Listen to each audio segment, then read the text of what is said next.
Hey guys, so I finished 7 wins, 2 losses at the Toronto Regionals yesterday. I know, not quite top 8. Ended up finishing 14th with branded Despia. So I thought I'd take the opportunity to kind of go over my list because I really liked it and just maybe some discussions, post whenever this ban list comes because Sanctifire is obviously inevitably going to get banned. I would say in terms of my 2 losses as well, I would say they were actually largely out of my control as well. I know that sounds like an excuse, and it is, but the first loss was against Raid Raptor, which if you play this deck, you'll know that one of the biggest weaknesses of this branded Despia deck is that we cannot out high attack tower monsters. So, when they put up that 5300 attack tower, like there's zero way to out it, so that's unfortunate. And then the other loss was Cashier, where it was essentially Shifter Imperm, turn 1 plus cash combo, and then game 2 Shifter Ash also cash combo plus Pank. I had no shot anyways, but other than that, I think the list worked really well, and yeah, let's just get right into it. So of course we're starting with the triple Luger standard. I actually bumped it up to 2 Clem. This used to be a kit, which you can still play, especially moving forward. Post ban list whenever that comes. But the reason I did this was that the granular effect of special summon comes up a lot in the current format because of, like, for example, Poplar, and because I didn't have the room to play Quartus. I wanted to make sure that I had some extra stuff to bring out of granular other than Maximus, Lulu, and sometimes you already burned through the first Clem, so you really need that other one. And this really came in clutch, the second one, especially when Sanctifier gets outed, and I just kept finding ways to revive it because I had an extra Clem available. For example, summoning it and then like Mirror Jade, banish, and then bring back the Sanctifier, or my opponent would attack over my Sanctifier main phase 2, he Prod of Prosperity, and because that still counts as a card leaving the extra deck, I would trigger clear and bring back a Sanctifier that he just outed as well, and so really just keeping them in check.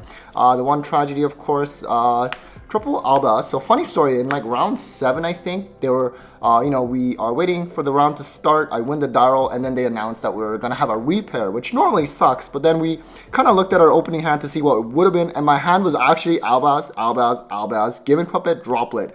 Completely dead, so I'm really glad there was a repair. Pac was sitting right next to me, so he can vouch for that. Double Cortesia, if you're playing a bigger list, you play 3. But otherwise, I think, quote-unquote not pile deck, I think 2 is fine. We're playing one Shrouded Dragon. This is another one where if you want to play kind of like the gas build, you'd play anywhere between 2 to 3. The thing that's good about that as well in those kind of lists is not only, for the draw power, which some would argue, you plan to draw more, but the plus side is that because this counts as an Albaz Engrave as well as a field, that can come up. Basically, if you're playing 3, you have 6, Fallen of Albazes, and in the grind game, when you have to banish, it really does come up. We're playing the one Merc. I think I would actually play this at 2 if I were to play Allure and stuff, which I'll get to in terms of post whenever this ban list comes. Still on Maximus plus Nadir's Servant. I really do like this card, especially when you get ashed on Brand Fusion. At least right now, because this can lead to gimmick lock in most cases. It's still super powerful. Even going second, so often I would get ashed even on Brand Fusion, but I would still be able to at least go through this, set up the gimmick lock, and then it comes back to me, and I'd still have a really good shot. Post ban list, I guess we'll get to that when we get to Nadir's Servant. Bistro, Zubelian Serenity. This is standard, but I also played Magna.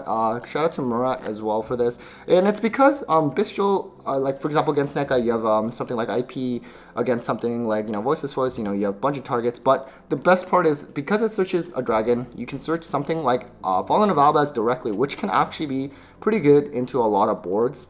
Especially if you bait out a negate or 2, but I think that being able to add that Albus is very strong. And on top of that, I just want to make sure, sometimes in the rare instances when you draw these 2 at once, it always feels bad. So just having another Bishop actually makes it a lot better as well in terms of reducing that likelihood. Gaming Puppet, I know it's awful, but fear not, I'm sure we won't have to deal with it for much longer whenever this ban list comes, hopefully next week. Next, we're moving on to the spells. Triple Branded Fusion.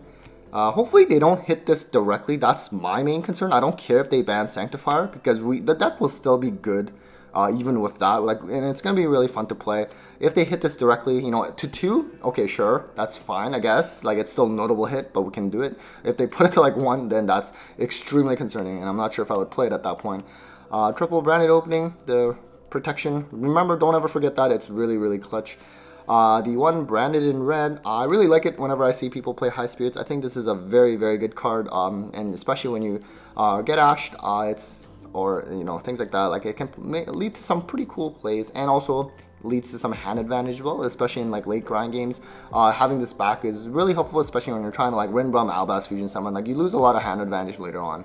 The one brand lost. So Nadir Servant, this I think is still so good. I know some people might be concerned with like voiceless voice. Typically, from my experience, and I played against a lot of them during the regionals, you know, they'll send anywhere between Garura, Entis, I don't know, Herald, or even like an Albion if they play the branded version. And it really doesn't matter because you are going to lead into a gimmick lock, so it doesn't matter what advantage they have. And Entis, you know, at that point, because I'm only doing the Maximus line if I get Ash on Branded Fusion, or I didn't have access to it at all, so what are they Entising? Like Maximus, the Granule? Like, it doesn't even matter, it really.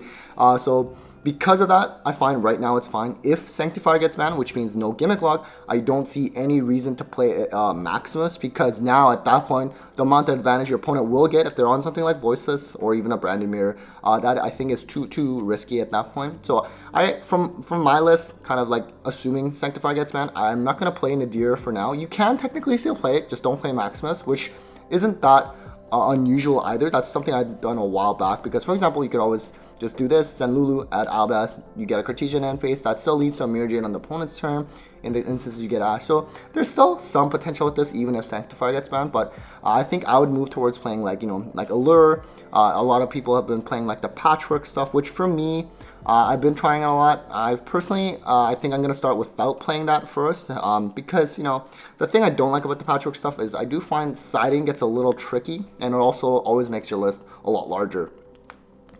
3 fusion deployment, this is pretty standard. Foolish Gold Sword.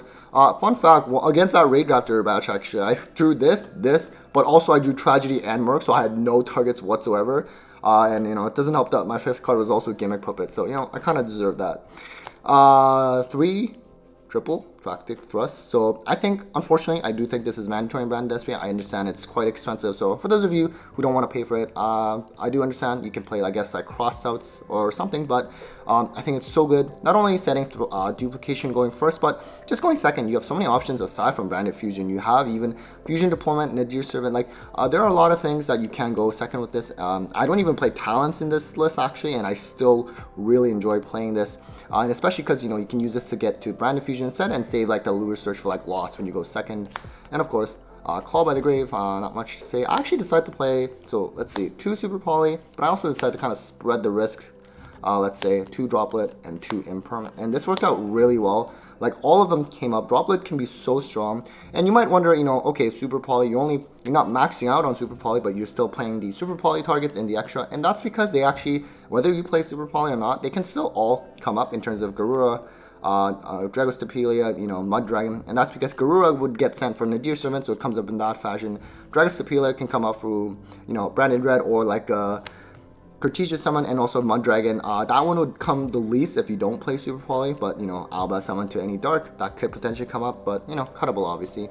Retribution and Fusion Duplication. Oh, one fun fact about Fusion Duplication you should know, and shout out to my friends Chia as well as Jonathan. This does not actually count as a fusion summon, so if you're under Branded Loss, you're actually not protected after you resolve this, so keep that in mind, that would actually come up. And moving on to the extra deck, I should have mentioned earlier that I don't play Dragoon anymore, but I'll get to that. Double Albion, 1 Lobelian, really standard here. Double Mirror Jade, 1 Sanctifier, this is definitely going to be gone at some point. 1 Titaniclad, 1 Rimbrum, all of this is standard. I wish I could play 2 Granule. If I had the space, I would. But you know what, for the most part, it's fine.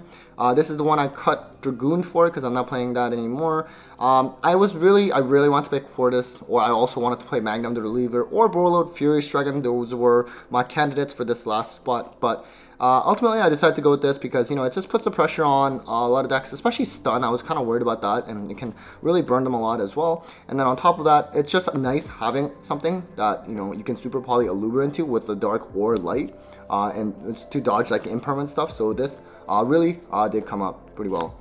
Garura, Drago, I talked about this earlier for Super Poly targets, and Guardian Chimera as well. Remember, if you're under roll, you cannot use that effect, so you have to be careful. And then the one Lulu Lilith still, just because of the Nadir Servant line, I think this is actually still quite necessary. There are times where you do need direct access to Cartesia. Finally, onto the side, we're playing a lot of hand traps actually. No monster hand traps in the main at least. 3 Droll, you just need it sometimes. 3 Ash obviously comes up as well. Lots of Branded, and 3 Nibs, and then I'm still playing Idol, and this is because it's a regional level event in Toronto, Niagara, notorious for a lot of flu players. I've never lost against Thunder if this ever hits the field.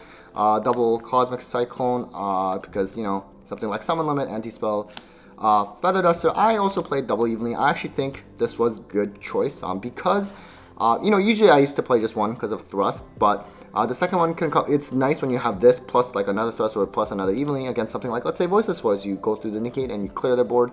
The great thing about evenly and Branded Despia in particular, because it's not that popular among other decks, is that with like Snake Eye, their board is not that oppressive. If you evenly, you clear a lot. The problem with Snake Eye is that they come back so strong each turn. But with Branded Despia, because we can gimmick lock them going second, evenly is actually very strong. You clear the board, you lock them, they can't do anything, it comes back to you, and then you kind of do your stuff. So I do think evenly is very good in Branded Despia. Okay, so that was it for my list. Again, I did make some, some comments in terms of, how I might change things post-ban list if Sanctifire gets banned. I'm sure I'll provide an updated list whenever that list actually comes out. But anyways, yeah, huge thanks to all of you for watching. Big thanks to my Patreons and sponsors as always, and well, take care, guys.